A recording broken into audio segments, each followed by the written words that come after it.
Hey guys, and welcome back to Sailing with the Jameses. Over the past couple weeks, we've been down here in Tasmania, boat hunting. We're on the search for our next home, a long-range expedition cruiser, and we may have just found the one. Last week we put in an offer, and now comes the really hard part, the waiting. Weekends roll around, brokers go quiet, we have our flights booked to depart Tasmania, and the time is ticking, and we're sitting here feeling equally parts excited and anxious waiting for an answer. This is the really hard part of boat shopping. Do we have a new boat? Are we in the stages of negotiating terms, or are we headed straight back to square one? Come along with us this week as we say goodbye to Tasmania and head home to Emma.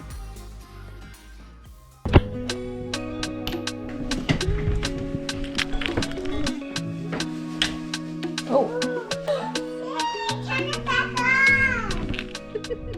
Okay, good morning guys. I don't know if you're going to be able to see us unless we pass under some street lights or when a car passes, but we are currently in the car, early morning Tuesday, and we are on our way to the airport. Yeah, sad to say, we're leaving the beautiful Tasmania, heading back to be mainlanders. Yeah. It's cool. Everyone on in Tasmania sort of says like they're from the, like if they have moved here from like Queensland, New South Wales, they say that they're from the mainland or you're mainlanders. It's just cool. We're headed back to the mainland. Yeah. So with regards to the boats and what's happening there, so we haven't heard anything at all from the broker. No yes, no text, nothing. So what happened is we sent it on Saturday and we thought, all right, well, maybe the broker doesn't work on weekends, which is fair enough. And then Monday came round and we didn't hear anything at all. And so we've sent a follow-up email just to be like, hey, you know, please, you know, what are you up to type thing. Tried to play it cool, but we couldn't. We just want to know what's happening and what's going on. Yeah, send a follow-up email because sometimes, like... In 600 metres, at the roundabout, take the first exit onto Evandale Road, B41. Turning left. Sometimes, even nowadays, like sometimes someone will send me an email who's not a spam or a bot, and it'll end up in like spam or the trash bin or, the junk bin. That's what it's called. So just like, hello. Yeah, we did send him a fresh email. We have been conversing with him through emails, and he sent us a few. So I just replied to one of his previous emails instead, just to make sure, you know, that he would get that and it would go through. Exit the roundabout onto Evandale Road. Continue on B41 for 800 metres. Sorry, we're leaving Tasmania without any news on a boat. We're still we're very excited. We're hoping this goes through. Yep. And you never know. Today we're flying. We've got multiple layovers. In 600 metres, at the roundabout, take the second exit and stay on Evandale Road, B41. Straight. Yeah, cool.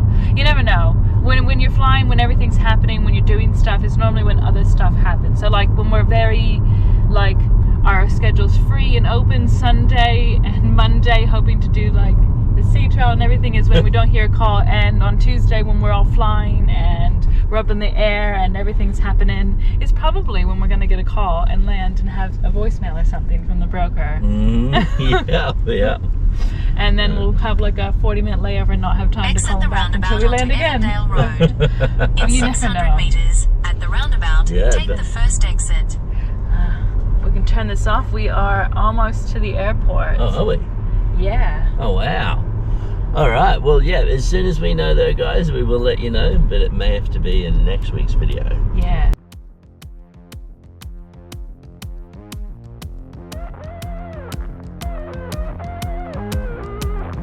And just like that, we're splitting ways again. Sam is heading north for work, flying Launceston back up to Cairns, and for Charlie and I, it is time to start the journey back to the boat. There's something always a bit strange about airport goodbyes. I love smaller airports, they're super easy with loop roads and easy drop-off and pickup sections, but airport drop-offs are the hardest. One minute you're all together, you're saying goodbye, and the next, the traffic control is asking people to keep it moving, kiss and go. And now it's just us girls again, heading towards Hobart. All three of us have layovers in Melbourne, but by the time Charlie and I land, Sam's connection will have already flown the building. Even though we've been in Tassie for a couple weeks, the drive from Launceston to Hobart is one that we've done many times now. It's rolling hills, wide open farmland, and lots of roos, lots of wallabies, and I think a few Tasmanian devils we've seen, and definitely a wombat that we've seen. Back to reality, back to the boat, and a day to keep our minds busy from checking emails and checking the missed calls consistently. So right now, Charlie and I are in the car. It's just her and myself. There's no Sam. So we've actually just dropped Sam off at the Launceston airport. So we've been staying on the northern side of Tasmania. Charlie and I fly out of Hobart, so the southern end of Hobart. And Sam is actually flying Launceston to Cairns. He's going back on to Reef Keeper, the AMSA emergency tow vessel out of there. He's going back for another swing. And Charlie and I are flying out of Hobart. So about an hour ago we dropped Sam off. Maybe an hour and a half ago. We've got about 40 minutes left of our drive back to Hobart International Airport, and we'll drop off the rental car. But Charlie and I are flying Hobart to Melbourne, Melbourne to Brisbane, Brisbane to Gladstone, and then we'll get back to Emma. And yeah, Sam's going back to work. We're gonna head on back to Emma today. Still hoping maybe we'll get a call from the broker today. And we'll see where that takes us. Yeah, we'll finish up this drive and get everything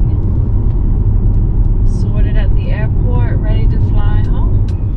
Before we drop the car off, one of the things we've got to do is add fuel to it. So we just come to the fuel station. Believe it or not, this is a diesel car. So she's been taking diesel, and then she's got AdBlue as well. I used to travel a lot for my job back in the States, like traveling almost every other week sort of thing, and I rented car rentals all the time, and by far this is the most unique car rental place that I've been to. So there's no one here. You just scan the thing, you take the photos yourself. The car is right here, so we've taken photos of the exterior, interior, the odometer, made sure we fill it up with diesel and AdBlue, and we just have in texting this number. You lock the whole thing up and you upload the photos to them, and then the keys go in this white thing right here. So we just dropped the keys in there, and that's it. And then now they're arranging an Uber to pick us up from this location and then take us to the airport. All in all, like it's all gone really smoothly. It's just like not what I've ever done before for rental cars, this is really neat. It's just like a lot, and it's your drive, which I'm pretty sure means Uber Drive, like it's a part of Uber. But yeah, if you're ever coming to Hobart to Tassie, this was $560 for 15 days of a car rental, so that's not bad at all, and they've been super easy to work with. So yeah, I just wanted to share with you guys. It's just been one of the most unique car rental places I've been at. No one here. But yeah, we're just waiting for the Uber with all of our stuff. The car seat.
Okay, so Charlie and I are home. We got home last night, went to bed around 10 p.m, getting the electricity on, getting the Starlink set back up, and just reopening up the boats. So we've got our luggage here. This one's unpacked. This one we still need to unpack. We picked up some packages today that were sent to the marine office. They've been holding mail for us. And right now we're just putting water on, and we're going to give the boats a good freshwater rinse. Hey? Yeah. Ready? Yeah. Let's go! I think coming home to a boat after a holiday is pretty similar to coming home to a house after a holiday as well. We've got to open her back up, turn stuff back on, open windows and hatches to get some airflow, plug her back into shore power, but that just might be a boat thing, and we've also got to run to the grocery store for food because, well, the fridge is empty. This is so cool. Far out, guys. So we're on a grocery run right now. We're taking the scooter to the grocery store. Marina is literally just behind here. Can you guys see the lizards? We just passed 2 of them. They're so awesome. I've got to stop showing you guys the lizard, but I think these are so freaking awesome. Where are they? Where are they, Charlie? So there's one right here. Can you guys see him? He's in the grass. Charlie's gonna show you. He's right there. And then there's another one in the shade of that tree down there. Charlie spotted both of them while we were going past. That was really good spotting. Yeah. So good. I just think these guys are so cool, the bearded dragons. Alright, we'll keep going. Yeah, I just wanted to show you guys. We literally just, I don't even know how many we're going to pass. We could be passing a lot more. I just think it's so cool that there's bearded dragons right here. That's so awesome. I spotted them for you. You did? What'd you say? Let's keep going? Yeah, keep going. So I'm currently editing this video, and one thing that I forgot to mention was that Sam did arrive safely from Tasmania to Cairns, so he's back on Reef Keeper at the moment. So when he arrived back on Reef Keeper, it's almost like history was repeating itself. So we've had a really busy cyclone season this season. We've just keep getting cyclones forming, and unfortunately they all seem to form during Sam's swing on. So Cyclone Narelle has formed and has gone through. She's currently done, she's over with. She formed really fast. Narelle just sort of was fast moving, thank goodness. Formed as a Cat 5. So she's a huge one. If you haven't heard of her, she hit the eastern border of Australia. She made her way through to the Gulf. She went over Gove and down over to the western coast of Australia. So she ripped straight through the country.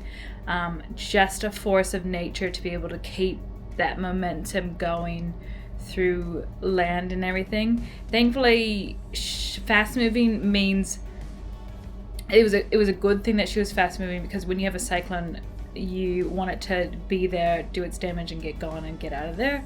And a few years ago we had Cyclone Debbie, who was a Cat 5 and a slow moving, and when it's slow you just get the destructiveness of the cyclone for hours and hours, and it's just slow and it just holds and hovers above, and it just creates such destruction. So thankfully Narelle was fast moving. Anyways, Sam was on board.